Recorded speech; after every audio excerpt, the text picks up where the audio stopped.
Як перестати боятись майбутнього, якщо твій дохід зараз нестабільний?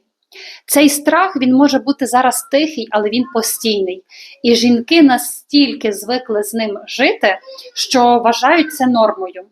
Але ось цей страх, він дуже впливає на подальші наші рішення. Ми починаємо жити в режимі економії, забуваємо про свої бажання, про свої мрії і думаємо, що це норма. Але тривога нікуди сама не зникає.